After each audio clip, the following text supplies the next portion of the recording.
Olá, meus caros. Vamos conversar um pouquinho aqui agora a respeito de uma questão que de vez em quando se apresenta aqui. Às vezes as pessoas querem saber o que é o piso salarial. Eu hoje vou tentar explicar isso para vocês.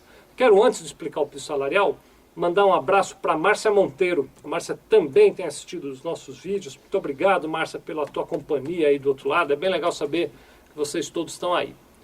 Mas e aí, o que é o piso salarial, gente? Vamos conversar um pouquinho a respeito disso. Funciona assim, olha só. As empresas, todas elas têm as suas atividades, né? As atividades que elas exercem. E para exercer aquelas atividades quaisquer, as empresas contratam trabalhadores, profissionais para exercerem aquelas atividades.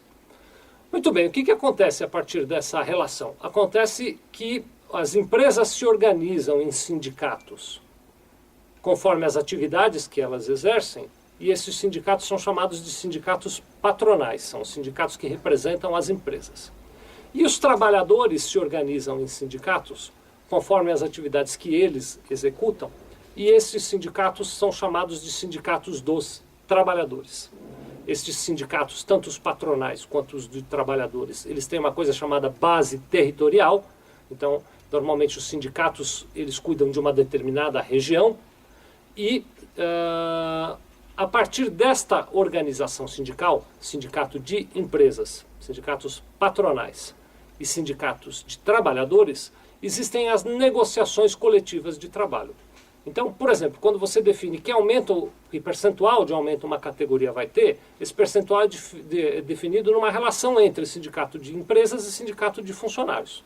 Quando você define vantagens que aquele trabalhador terá, como, por exemplo, a duração da jornada de trabalho, a questão de benefícios do tipo programa de participação nos lucros e resultados, obrigatoriedade ou não de creche, de vale-refeição, de vale-transporte, tudo isso se faz nesses dissídios. Aí alguém aí vai agitar a mão e dizer o seguinte, não faz não, porque lá na CLT, que é a Consolidação das Leis do Trabalho, isso já tem previsão, é verdade, tem previsão. Mas aí funciona assim, eu vou te explicar como é que funciona. O que está previsto na CLT são as regras mínimas para o trabalho. Nas negociações coletivas entre sindicatos de empresas e sindicatos de trabalhadores, podem nascer, é um documento, só que pode ter 3 nomes diferentes. Pode ser o Acordo Coletivo de Trabalho, a Convenção Coletiva de Trabalho ou o Dissídio Coletivo. Eu tenho um vídeo aqui onde eu explico a diferença entre cada um deles. Mas todos eles têm o mesmo objetivo. É um documento que regula a relação entre aquelas empresas e aqueles trabalhadores. Eu vou chamar tudo isso aqui de Convenção Coletiva de Trabalho. Estas convenções coletivas de trabalho, elas estipulam regras normalmente melhores do que as regras da CLT. Quando eu digo melhores, eu estou falando mais vantajosas para os trabalhadores. Então, o que funciona é assim.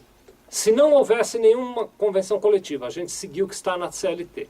Se há uma convenção coletiva e a convenção oferece uma condição de trabalho para o trabalhador melhor do que a CLT, a gente é obrigado a seguir o que está lá na convenção coletiva.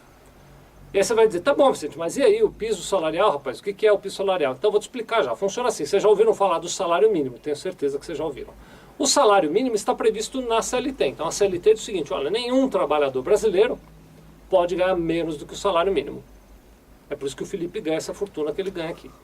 Agora, o dissídio coletivo, ou a convenção coletiva, ou o acordo da categoria, ele determina um piso salarial, que é a remuneração mínima para os trabalhadores daquela determinada categoria. Normalmente esse piso salarial é maior do que o salário mínimo. E pode até ser que haja um piso salarial dentro da mesma categoria, distinto para cada tipo de cargo que aquela categoria tem. Então, resumo da ópera. O salário mínimo só é aplicável quando não há um piso salarial da categoria, e este piso salarial, quando determinado no acordo entre trabalhadores representados pelo seu sindicato e empresas representadas pelo seu sindicato, quando eles determinam um piso salarial, as empresas são obrigadas a pagar no mínimo o valor daquele piso e não mais o salário mínimo que estava previsto pelo governo. Deu para entender qual é a história? Muito bom, vai lá buscar seu piso salarial, descobre se está certo aí. Muito obrigado.